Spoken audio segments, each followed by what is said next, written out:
sou o professor José Roberto, eu sou professor de línguas bíblicas. Eu atuo com o grego do Novo Testamento, bem como o hebraico bíblico. E nós estamos iniciando aqui mais um curso de grego pela ETAD, e o nosso manual de estudos que nós vamos seguir ao longo das próximas aulas será esse aqui, olha. Grego do Novo Testamento 2. Lendo o Novo Testamento na língua original. O autor desse manual de estudos é o Joseph Castleberry. Nós vamos ter 10 lições, nós vamos trilhar ao longo das próximas aulas e vamos passar por 10 lições nas quais nós estaremos aprofundando o estudo dos verbos do Novo Testamento. E você deve estar se perguntando, e por que os verbos agora? Né? Porque, na verdade, o verbo é onde está a ação da língua. E nós temos estudado algumas das classes de palavras no livro anterior, em tópicos anteriores, e a partir dessa segunda parte do curso, nós vamos nos voltar para o estudo dos verbos, sobretudo os tempos e os aspectos verbais do grego do Novo Testamento. Então, evidentemente, nós queremos deixar bem claro aqui que o grego que nós estamos estudando aqui não é o grego moderno, não é o grego contemporâneo, não é o grego falado na Grécia atualmente. Não é esse o grego que nós queremos estudar, a menos que nós tivéssemos a pretensão de ir para a Grécia, ou mesmo de se comunicar com pessoas da Grécia na atualidade. Então, o foco seria esse, mas esse não é o nosso objetivo. Também não é o nosso objetivo aqui nos voltarmos para o grego clássico, o grego dos escritores da literatura grega do século III, IV a.C., ou mesmo o grego dos filósofos, de Platão, de Aristóteles, que é o grego que é estudado muitas vezes na academia para ler os textos escritos por esses autores da filosofia e da literatura.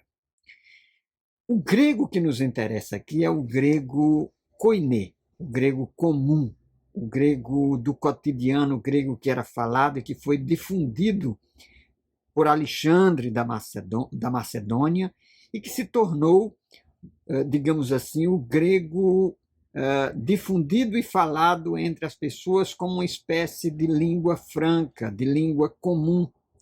E foi nesse tipo de grego, foi no grego comum, no grego koiné, que o Novo Testamento foi escrito. Então, nos interessa estudar o grego do Novo Testamento com o objetivo de ler o Novo Testamento em grego. Então, é por isso que nós estudamos especificamente esse tipo de grego. E a nossa abordagem tende a ser uma abordagem instrumentalizada. É uma abordagem voltada para a leitura do grego com um propósito bem específico, com a gramática específica, com um vocabulário e um glossário específico, um léxico específico, que é com o objetivo de nós nos voltarmos para o Novo Testamento e sermos capazes de minimamente ler passagens do Novo Testamento grego. Então, tenha em mente que esse é o nosso objetivo ao longo desse curso. Então, como você bem sabe, é nosso aluno da ETAD, já conhece a nossa abordagem, os nossos manuais de ensino, nosso material didático. Então, você sabe que nós temos esse manual de estudos composto por 10 lições. Então, nós temos 10 lições, nós temos aqui cada uma dessas lições com foco em um tema voltado predominantemente para os verbos, mas não só para os verbos, nós vamos estudar também preposições, porque as preposições também, entre as classes de palavras de qualquer língua, Não se espantem eu dizer isso, mas as preposições é um dos temas mais complexos. Isso porque existem muitas nuances, muitas peculiaridades e particularidades quando nós nos voltamos para estudar as preposições. De igual modo, os verbos, porque em relação aos verbos, nós temos as conjugações e nós precisamos saber conjugar os verbos de forma apropriada. Tá? Então, vamos fazer uma apresentação aqui panorâmica do que é que será estudado ao longo das lições. Eu chamo você para me acompanhar aí no sumário do seu manual de estudos, tá? No manual de estudos aqui, a lição 1, nós vamos estudar a contração verbal. E iremos dar continuidade a esse estudo na lição 2. Na lição 3, nós vamos nos voltar para o tempo verbal no futuro, com a primeira parte. Na lição 4, nós vamos dar continuidade estudando o tempo verbal no futuro ainda.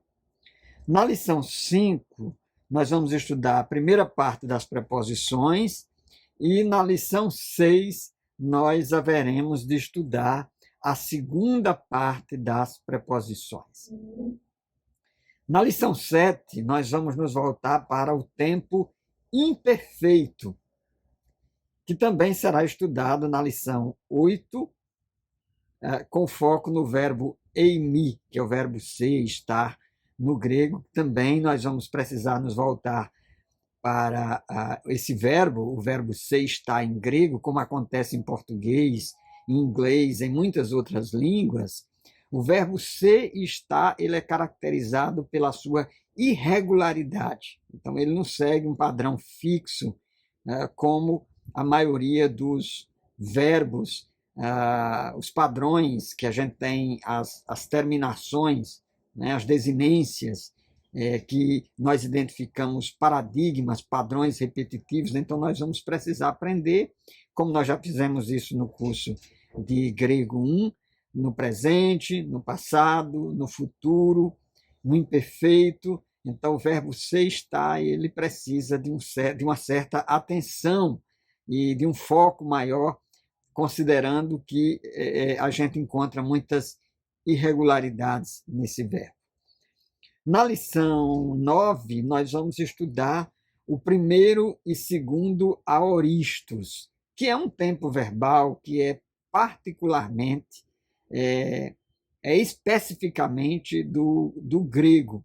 Nós não temos na língua portuguesa, na língua inglesa, esse tempo verbal. E aí nós vamos destacar e mostrar as suas especificidades, as suas diferenças em relação os tempos verbais e por que é que ele é tão importante no grego do Novo Testamento. A unidade 2, que será estudada a partir da página 120 do nosso livro didático, nós vamos nos voltar para a base textual do Novo Testamento. Nós vamos estudar a base textual do Novo Testamento. E aí vai nos interessar a crítica textual, a história do texto, os tipos de texto, como é que aconteceram as cópias do texto bíblico, os cânones da crítica textual moderna. Vocês vão entender como é que aconteceu todo esse processo de construção e recuperação e constituição do Novo Testamento grego ao longo da história, considerando, por exemplo, textos receptus, ou texto recebido, compilado por Erasmo de Roterdã, até os textos mais críticos contemporâneos. Vamos falar sobre as diferenças desse texto e mostrar como foi que nós conseguimos ter um texto do Novo Testamento, o Novo Testamento completo, porque, evidentemente, você sabe disso como estudioso da Bíblia, o texto do Novo Testamento, inicialmente nós não tínhamos ele todo arrumadinho, assim, os evangelhos, Atos, as epístolas, os textos estavam dispersos e eles foram compilados, catalogados e impressos em volume único, que é o Textus Receptus, e que depois esse texto vai se difundindo e que foi um texto importantíssimo para a história do protestantismo, sobretudo no período da Reforma Protestante, evidentemente. E nós vamos falar disso nessa lição de número 10. E vamos mostrar ferramentas, como utilizar materiais de estudo.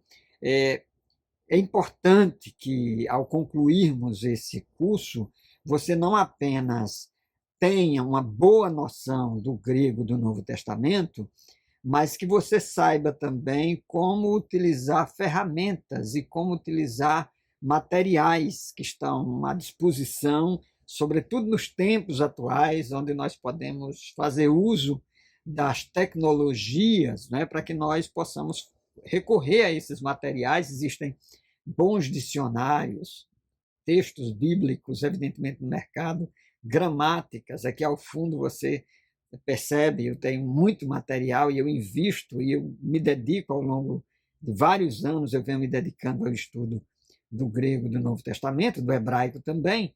Então, tem material disponível aí no mercado, material em português, um amplo material em língua inglesa, se você lê em inglês, e também material tecnológico aí disponível à mão para você baixar no seu celular, material gratuito, textos do Novo Testamento, dicionários que você pode fazer uso, inclusive material em português, sites que estão aí na internet, que você pode ter acesso a esse material e que vai ser muito útil, muito proveitoso para o seu estudo do grego do Novo Testamento.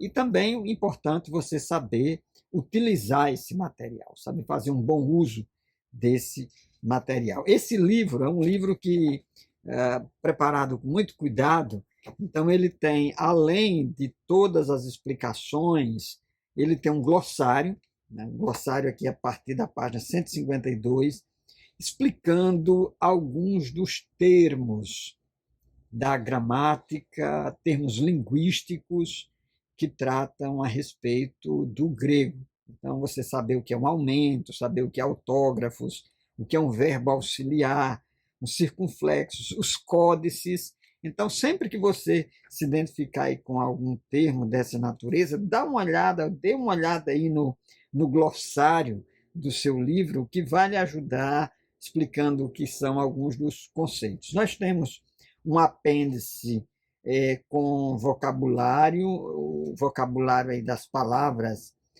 estudadas em cada uma das nossas lições. Então, de repente, é um exercício importante você estudar, aprender essas palavras para poder ir acumulando acrescentando o seu vocabulário. Se aprende uma língua estudando, basicamente, sobretudo uma língua no formato instrumental para leitura, que esse é o nosso caso, primeiramente com o foco na gramática, mas também com o foco no vocabulário. Então, de nada adianta você ter um bom conhecimento de gramática, da gramática da língua, mas não ter um vocabulário suficiente para que você possa identificar o conteúdo dos textos, o que é que está sendo dito. E vocabulário não se consegue num passe de mágica. Vocabulário é estudo, é conhecimento que você vai agregando. Então é importante que você estude a gramática, mas se volte para a leitura do texto do Novo Testamento em grego, para que você vá assimilando as palavras.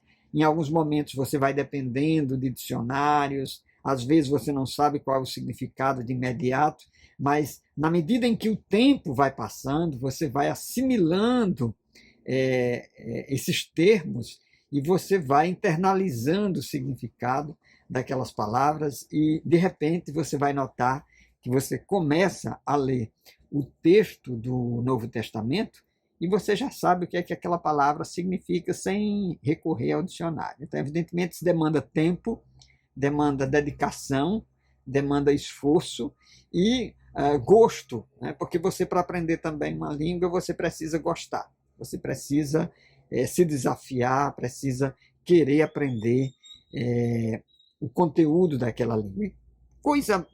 Que coisa mais maravilhosa do que aprender a ler a Bíblia, e aqui no nosso caso especificamente, o Novo Testamento na língua que foi escrito, né? Na língua que os apóstolos, os escritores escreveram, que foi o grego. E esse grego aqui é o grego, conforme já adiantamos, é o grego koiné. Então, nós temos também aqui, a partir da página 180, nós temos o gabarito dos exercícios. Então, nós temos uma série de exercícios aqui ao longo do nosso curso, tá? Então, uma orientação pedagógica, evidentemente. Responda os exercícios, evite você estar olhando no gabarito, né? O ideal é você responder as questões sem olhar para o gabarito. E somente depois você conferir se as suas respostas estão corretas, estão apropriadas. Evidentemente, se você está respondendo, tem uma dúvida, já respondeu, vai lá, dá uma olhada, confira se a sua resposta está correta. O mais importante é que você se dedique, que você faça um bom proveito do seu curso, para que a experiência seja uma experiência gratificante.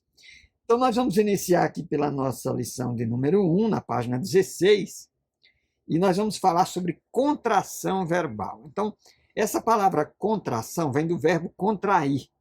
Toda língua tem um processo de construção ou de composição lexical, ou composição das palavras, para usar um termo aqui mais fácil. Então, no processo de construção das palavras de uma língua, essas palavras elas se juntam e geralmente há uma perda ou uma amálgama, ou uma junção de elementos, e nessa junção, de repente, algum elemento sai, algum elemento cai, algum elemento desaparece.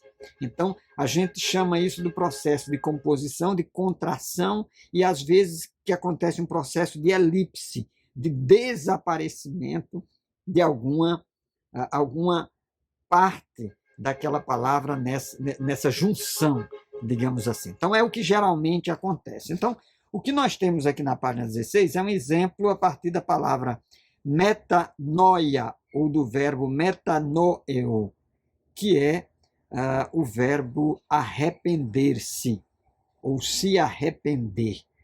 E esse verbo ele é formado a partir da composição de elementos. E nós temos aqui meta, que quer dizer em grego mudança, indica uma mudança, meta, e nous, que quer dizer mente.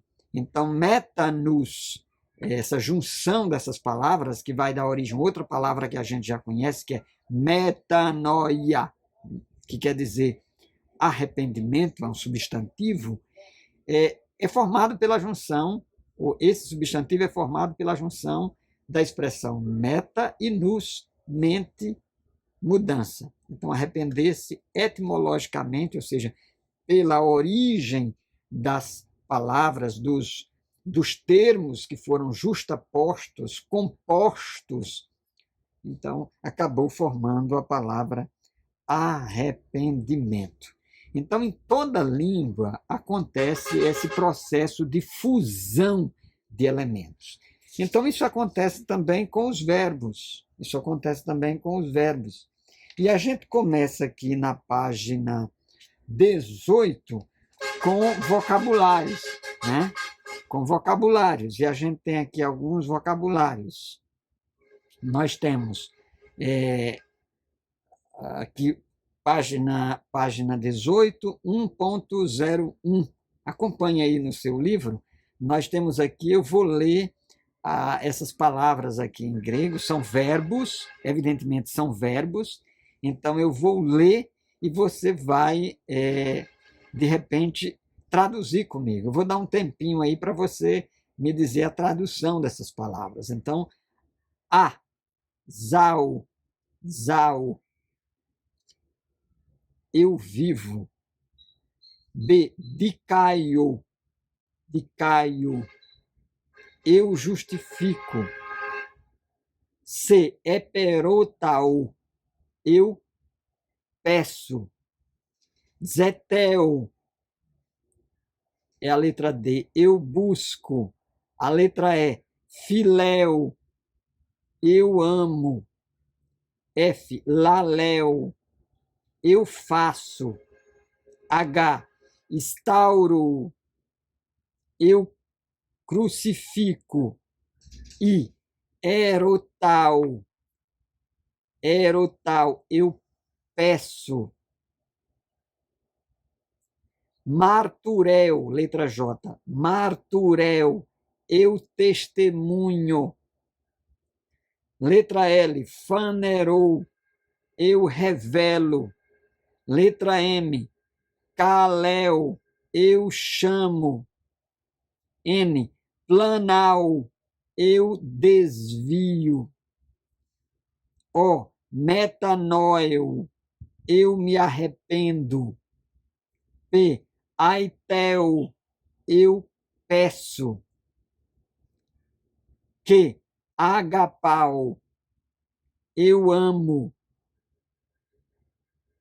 R, eulogel, eu abençoo. S, rural, eu vejo. T, teorel, eu olho. U, plero, eu encho.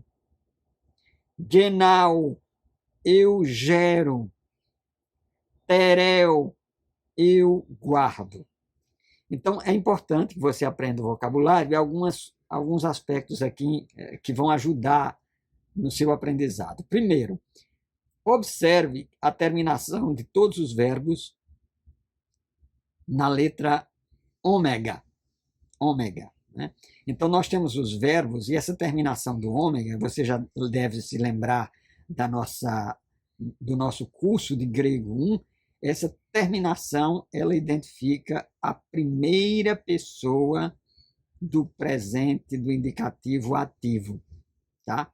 Então, nós não temos o eu, digamos assim, ego, antes de cada verbo, que aí você está se perguntando aí, né? Se é uma pessoa inteligente, deve estar se perguntando, onde é que está o eu? Só estou vendo aí os verbos. Então, a gente acrescenta esse eu, né, com base na terminação da primeira pessoa do presente do indicativo ativo, marcado aqui no vocabulário pela letra ômega. Tá? Então, seria a mesma coisa que em português, quando a gente diz eu gosto, eu danço, eu falo, eu ouço. Então, esse O no final, ele demarca a primeira pessoa. Então, se refere a eu. No grego acontece a mesma coisa. Nós também aqui ressaltamos e destacamos aqui a questão de que no grego nós temos muito do português na língua grega. Então, a gente identifica muitas palavras do grego no português. E aqui, olha, só para a gente dar um exemplo aqui para você. Filéu, que é o verbo amar, nós temos várias formas de dizer que se ama em grego, então nós temos também agapau, que é o que, o filéu aí é a letra G, ou melhor, filéu é a letra E, e agapau é a letra Q. Nós temos na letra T, teorel, daí vem a nossa palavra teoria. Então, a teoria vem do verbo olhar, ver, né? Nós temos o verbo marturel, que é a letra J, que é o verbo testemunhar, de onde vem a nossa palavra Marte, né? Desse verbo marturel vem martiria no grego, que dá a ideia de martírio, de testemunha. Então, quando você faz essas associações, isso facilita em muito o aprendizado de uma língua. E eu recomendo que você se utilize desse recurso sempre que possível. Tá? Isso vai ajudar bastante o seu aprendizado. Então, o que são esses verbos contratos? Então, aqui nós temos esses verbos contraídos. Aqui na página 18, a gente ressalta, o grego tem duas amplas classes de verbos.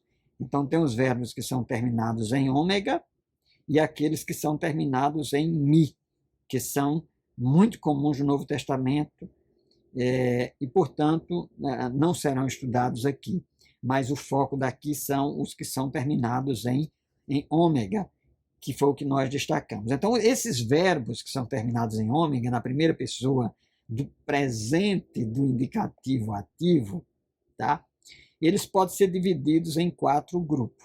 O primeiro grupo é o grupo com o qual você já está familiarizado, porque compõe-se dos verbos que simplesmente terminam em ômega. Mas há outros 3 grupos que são conhecidos como verbos contratos ou contraídos, que são verbos que têm uma terminação diferenciada, porque ele termina em epsilon, ele termina em alfa ou ele termina em ômega, né? Então, assim, em ômicron, perdão, ele termina em ômicron.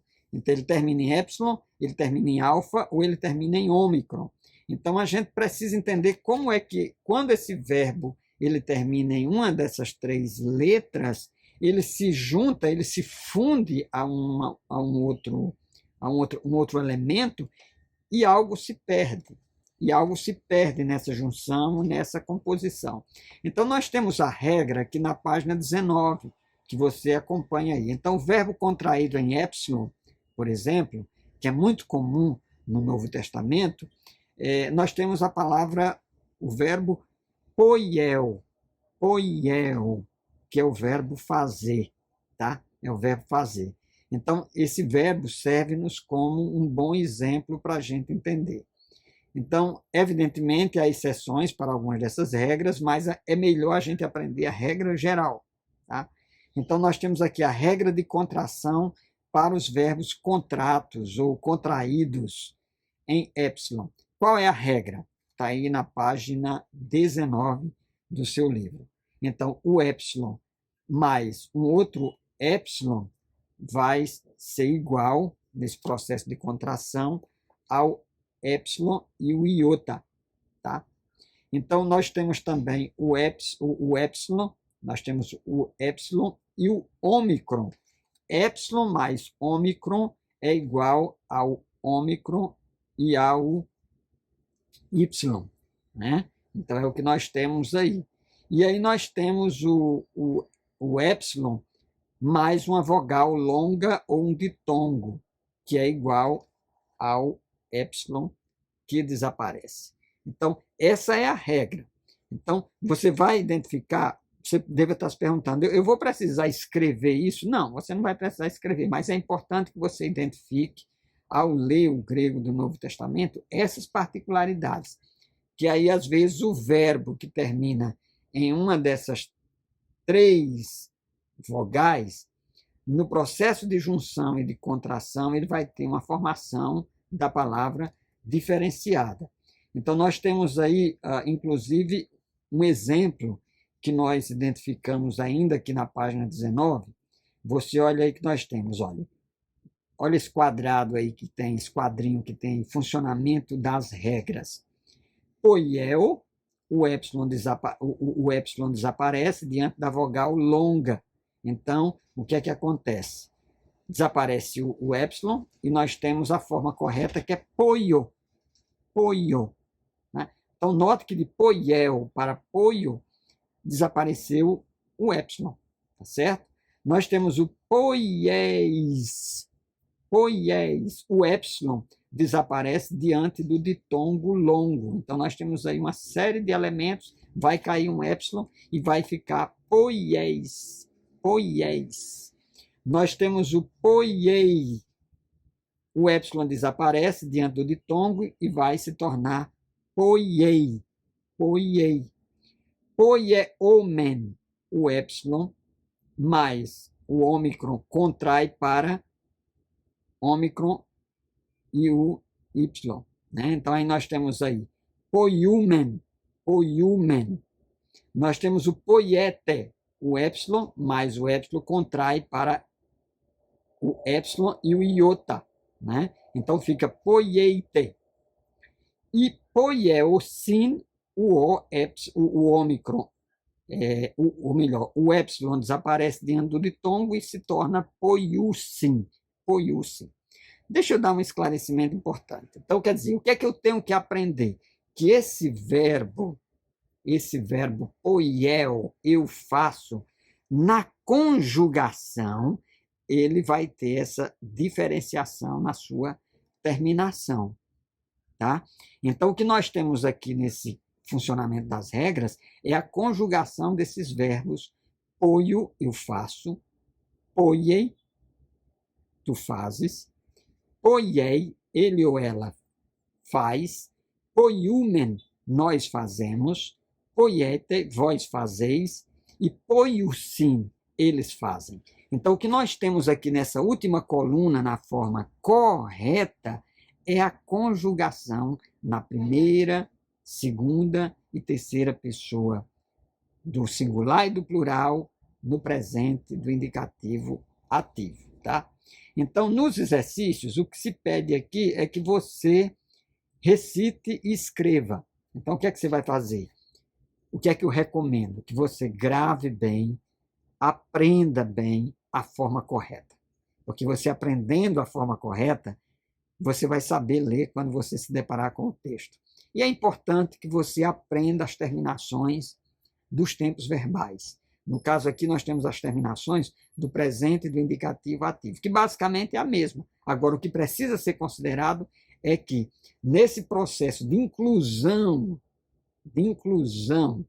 das terminações do verbo, das desinências do verbo, o que acontece é que há uma perda desse epsilon, né, que vai se transformar em epsilon iota, ou do epsilon mais o ômicron, que vai se transformar no ditongo, ômicron, y, que é pronunciado sempre U e não OU, como algumas pessoas pensam, grave isso também, é importante, e o epsilon, com a vogal longa ou ditongo, o epsilon desaparece, que foi o que nós mostramos aqui na conjugação do verbo poiel, que é o verbo fazer em grego. Passando a página, aí na página 20, nós temos aqui um exercício que mostra como é que isso funciona na prática.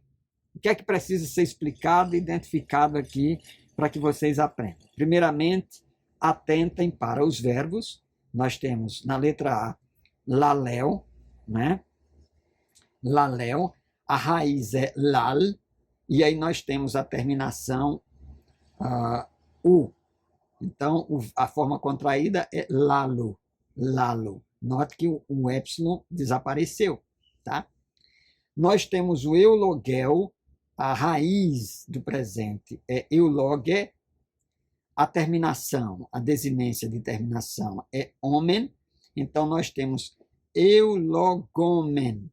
O epsilon, aqui ele é substituído pelo ômicron, tá? Eulogomen. Na letra C nós temos teorel, a raiz que é teore, a terminação que é ete, e aí nós temos teoreite.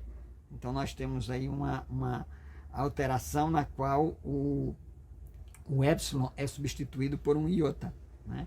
Nós temos na letra D marturel, a raiz marture, a terminação no presente eis, e aí nós temos a palavra martureis, martureis. Como ficariam dois epsilon, um epsilon cai, fica apenas um deles. E é por isso que o verbo sofreu esse tipo de contração no processo da junção, da terminação e da sua desinência.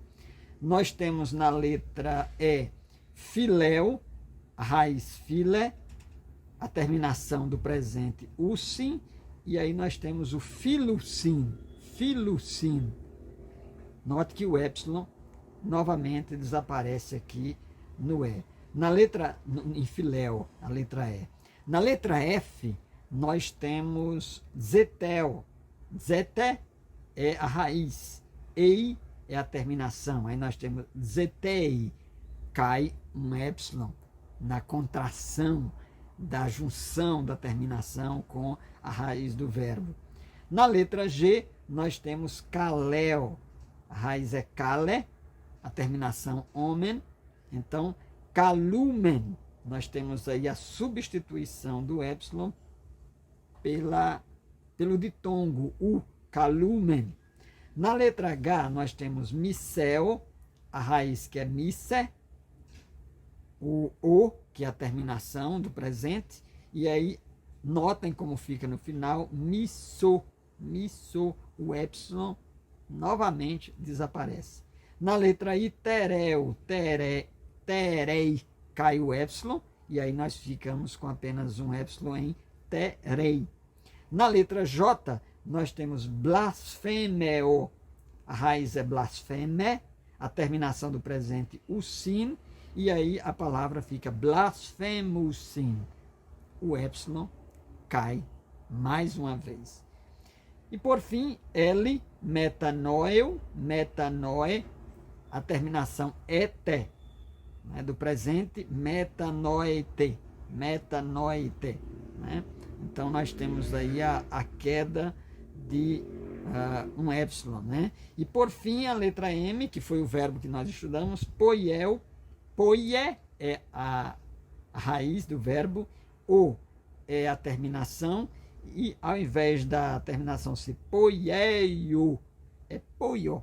Na contração, cai o epsilon final da raiz. Então, note você que geralmente cai o epsilon final da raiz, e ele, na junção da terminação do presente, geralmente ele desaparece e o elemento da terminação subsegue. Então, esses são os verbos contratos, né? Contratos em epsilon. Só que nós temos também os verbos contratos em alfa. Vamos estudar os verbos contratos em alfa, né? Ainda aqui na página 20, né? Ainda aqui na página 20, nós temos os verbos contratos em alfa que funcionam de forma parecida dos verbos contratos em epsilon. O que é que a gente observa aqui? A raiz do presente dos verbos contrato em alfa terminam, evidentemente, em alfa, né? E as contrações são governadas por regras simples. Qual é a regra? Olha aí na página 20. Alfa mais o som de O, no caso ômicron, no caso de ômega, ou do ditongo U, tá? É igual ao som ou a inclusão da letra ômega. Alfa mais o som de E, no caso epsilon, eta, é igual a alfa. Alfa mais qualquer ditongo terminado ou com iota, inclusive o iota subscrito, que é aquele iotazinho que vem debaixo da letra, a gente tem a seguinte aplicação dessa regra. Usando o agapau, a gente tem aqui um exemplo na página 21. Então, não há forma agapau em grego, mas sim agapô. Agapô. Lembre-se que o verbo zao é uma exceção a esta regra. As formas ativas do presente do indicativo são zao, são zo, zes, ze, zomen, zete e zosin. Está aí no primeiro parágrafo da página 21. E que em grego há 10 verbos terminados em au, alfa, ômega. 5 deles são encontrados no Novo Testamento, que é o que nos interessa. Vamos aprender o que está no Novo Testamento. Então, dipsao, tenho sede, peinao, tenho fome, quinao, coço ou arranho, crao, empresto, craomai, uso, faço uso de. Além de zao, você não deve preocupar-se com esses verbos agora, uma vez que não são bastante frequentes no Novo Testamento, tá? Então, recite aí as regras, é o exercício 1.04, 04, que está aí na página 19 e 20, que nós já destacamos, né? A contração em epsilon e a contração em alfa. Então, você aprender. Vamos ver como é que isso acontece na prática? Ah, professor, eu quero ver isso na prática, igual a gente fez no exercíciozinho agora há pouco. Vamos fazer. Então tá aí o exercício 1.05, para que você nos acompanhe e veja como é que isso acontece. Então nós temos a forma lexical, a raiz do presente, a terminação do presente do indicativo ativo, tá? E nós temos a forma contraída, que aí nós vamos aprender agora. Veja só. Na letra A, agapau, a raiz é agapá. Aí nós temos a terminação do presente, o sim. O sim. Quando contraímos a forma, fica agapusim. Agapusim. Na letra B, genau, gena. Terminação, ei. Aí nós temos gena. Na letra C, erotal, erota é a raiz, o é a terminação. Então nós temos eroto. Na letra D, eperotal, eperota é a raiz do verbo, omen é a terminação do presente do indicativo ativo, eperotomen. Zau, za é a raiz, eis, uma das terminações do presente do indicativo ativo. Zes, zes.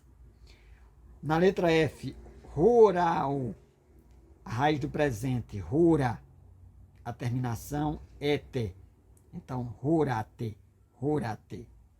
Na letra G, planal, a raiz, plana, terminação do presente do indicativo, o sim, forma contraída, plano sim. Então, notem vocês que enquanto que lá na contração em epsilon, o que geralmente desaparecia era o epsilon, nessa junção da raiz com a terminação do presente, aqui nos verbos em alfa, o que desaparece é o alfa. O que geralmente desaparece é o alfa. Quando se pega a raiz do verbo, a raiz termina em alfa, você junta com a terminação do presente, do indicativo ativo do verbo, então o alfa geralmente desaparece. Tá? Na letra G. Bem, e aqui nós temos na página 22, tá? Na página 22, os verbos contratos em ômicron. Em ômicron. Então a regra de contração para os verbos contratos em ômicron é a seguinte: o ômicron, está aí na página 22, tá? O ômicron mais a vogal longa é igual a ômega.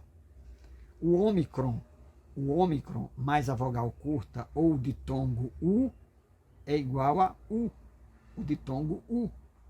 O ômicron mais qualquer ditongo com o iota, inclusive o iota subscrito, aquele iotazinho debaixo da letra, fica igual a o ditongo oi, oi. Então, a aplicação dessa regra, ela pode ser vista na tabela aí, com a aplicação das regras do verbo plerou, plerou, que é o verbo encher, preencher. Então, veja vocês como é que fica a forma lexical, errada, evidentemente, incorreta, e como é que, com a junção da contração, com a contração, a junção da raiz do verbo com a terminação do presente, como é que fica a forma correta. Está aí nessa tabelinha para você nos acompanhar. Então, nós temos aqui plerou, ômicron mais a vogal é igual a ômega, então fica plero. Pleroeis, ômicron mais qualquer ditongo com iota é igual a oi. Pleróis. Pleroiei, o ômicron mais qualquer ditongo com iota fica pleroi. Plerumen, o ômicron mais a vogal curta ou o ditongo U fica igual ao ditongo U. Plerumen. Pleroete, ômicron mais a vogal curta ou ditongo U fica igual ao ditongo U. Então, plerute. E plerousim, o ômicron mais a vogal curta ou ditongo U igual a U, fica plerocin. Então, o que nós temos aqui, a conjugação é plero, plerois, pleroi, pleromen, pleiruti, pleirosin. Então, nessa última coluna aqui da forma correta, nós temos a conjugação correta do verbo pleiro no presente, do indicativo ativo, já com a sua respectiva terminação, depois do verbo ter passado pela contração da raiz com a terminação. Então, pleiro, eu encho, pleirois, tu enches, pleiroi, ele ou ela enche, pleiromen, nós enchemos, pleiruti, vós encheis, pleirusim, eles enchem. Viu aí como é que funciona no grego? Então, é importante você aprender essas terminaçõezinhas aí do presente, porque você identifica logo de imediato em qual tempo o verbo se encontra. E aí nós temos aqui para praticar, não é? Alguns exemplos na questão 1.07. Pleirou, a raiz é pleiro, a terminação é ei, a forma contraída, pleiroi. Letra B, de caio, raiz de caio, a terminação usin, a forma contraída, de caio sim. C, staurou, a raiz do verbo stauro, a terminação o, stauro. Letra D, fanerou, fanerou, aqui a letra está trocada, tá? E na letra D, houve uma inversão aí na digitação. Então, nós temos fanerusim, fanerou mais homem, fanerusim. Na letra E, dicaiou, a raiz do verbo dicaio, a terminação usim, dicaiosim. Notem que cai um ômicron. Aqui a tendência é cair o ômicron. Dicaiosim. Staurou, stauro é a raiz, terminação eis, staurois. Letra G, fanerou, houve aqui uma repetição, né? Fanerou, que é a raiz do presente, e ete, com a terminação diferenciada, fanerute. Tá?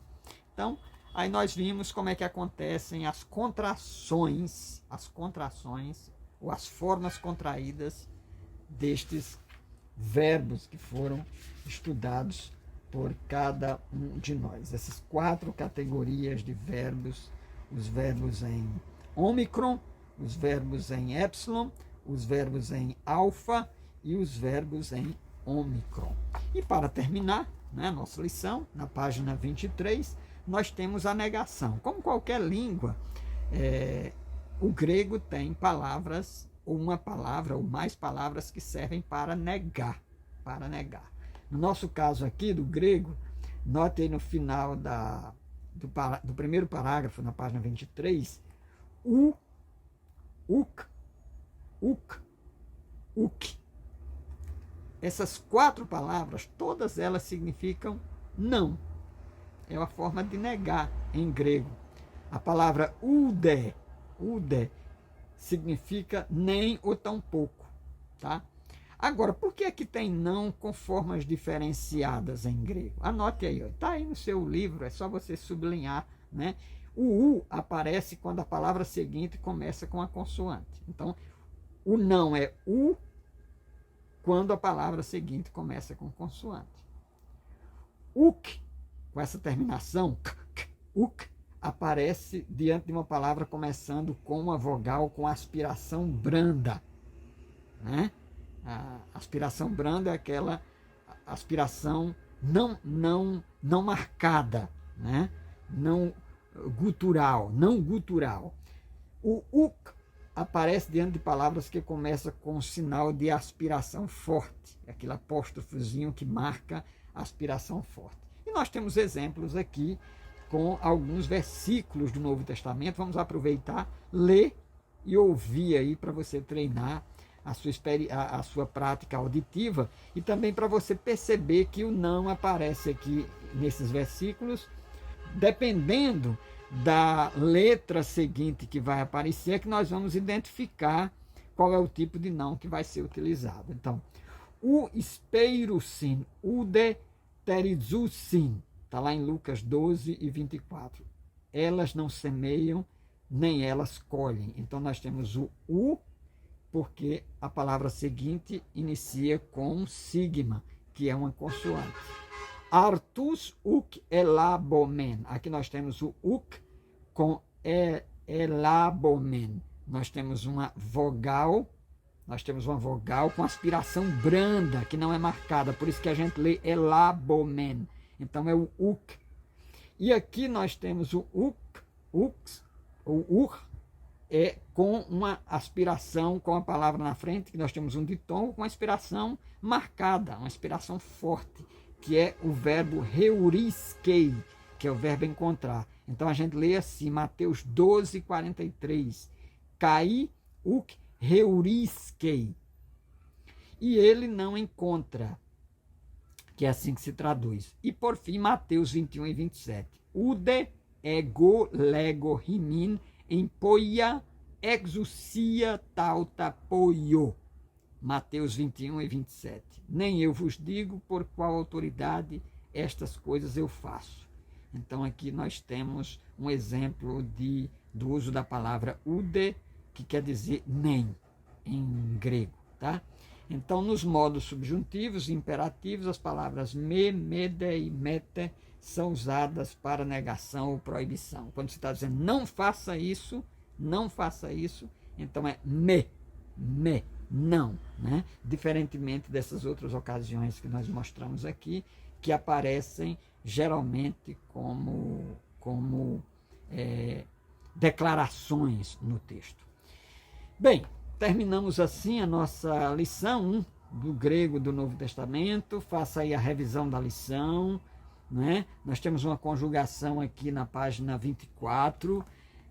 Se dedique, estude, tenha paciência, anote, treine, e que certamente a longo prazo você vai se desenvolvendo, vai aprendendo agora e vai se desenvolvendo no grego do Novo Testamento, tá?